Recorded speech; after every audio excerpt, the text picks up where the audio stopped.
Welcome back, Barbarians. In today's video, I want to look at what just came out for Season 20 Weapon Tuning Preview. Now, you might have clicked on this video and thought to yourself, I'm going to get the most detailed explanation of everything that's happening with weapon tuning. No. I will provide that in the link below, though, if you want to go check it out. I just want to provide kind of the quick, down and dirty version of what got released so we can discuss it.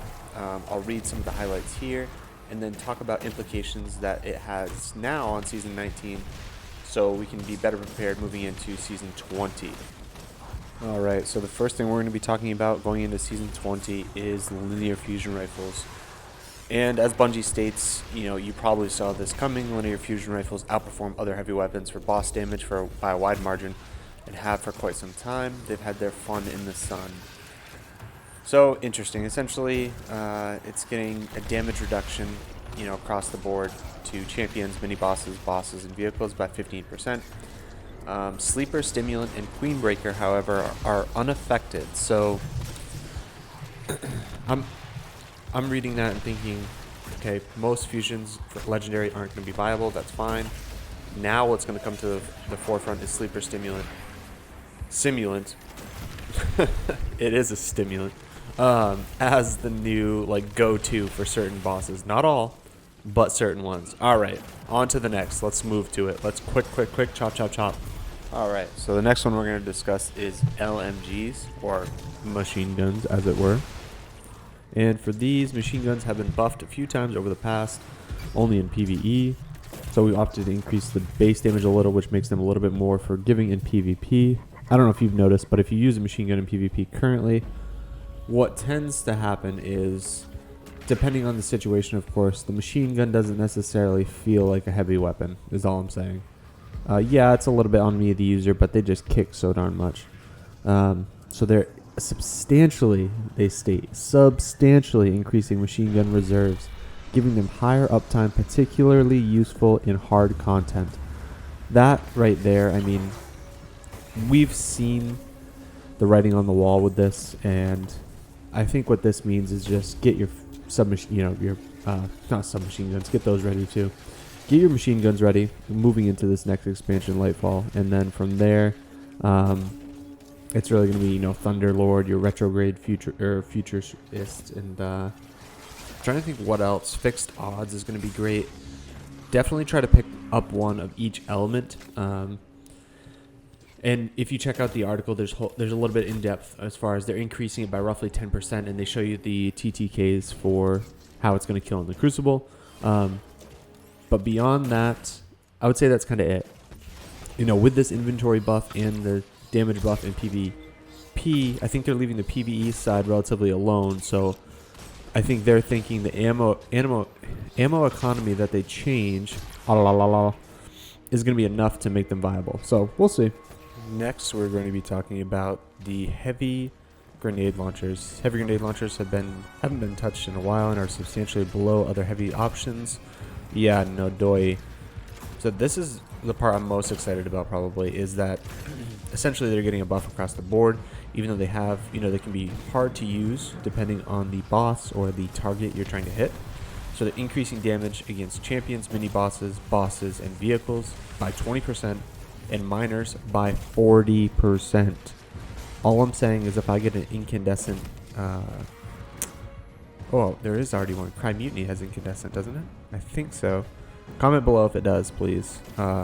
Anyways, that's going to be ridiculous for AdClear.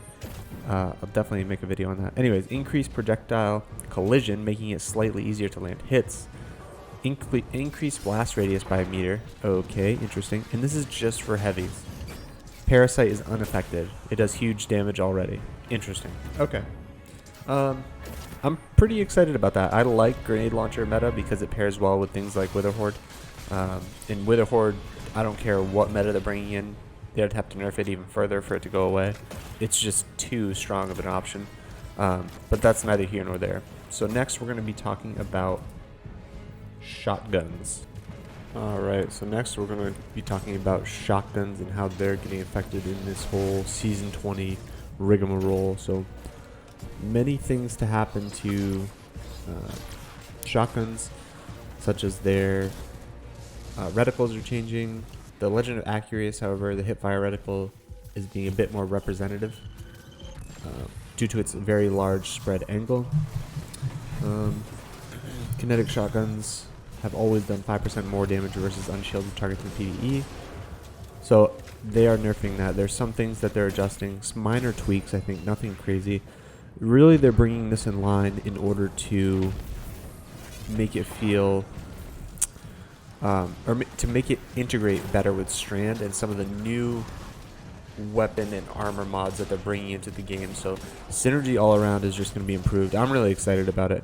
I really want to know what you guys think after you read this as well. All right, and that this kind of brings us to the end here. But before I talk about, not the end of the video, but the last topic, which is exotics. And there are a lot of changes to look forward to. A lot of exciting things. I think they're changing, just briefly I'm looking at maybe 10 to 12 exotics. Very, very excited about that. But what are you guys most excited about for Lightfall, given all these new previews and changes that are coming up? Let me know in the comments below. Feel free to drop a like on the video if you did enjoy this kind of discussion about this weapon tuning that's coming very soon, less than 4 weeks. So let's touch on a few of them. Queenbreaker will not be affected by those damage reductions. We already talked about it. Ruinous Effigy getting a little bit of a buff. Leviathan's Breath very much getting a buff. Very exciting. 1000 Voices is coming back essentially. So I'll let you guys read into that, but they're going to let it spread Scorch. So I am very excited about that. Sunshot was a top candidate for applying solar subclasses verbs, and now explosions are the clear place to add to. Explosion on kill now applies 10 plus 5 Scorch stacks. Wow. Polaris Lance, Two-Tailed Fox are getting buffed. Promethean Lens, Grand Overture. Wow, Grand Overture's going to be nuts going into this next season. Okay. Yeah, sorry, got kind of carried away there. That's it for today's video, though. Please let me know what you thought of it, how I can improve. I look forward to seeing you in the next one. Thanks for watching.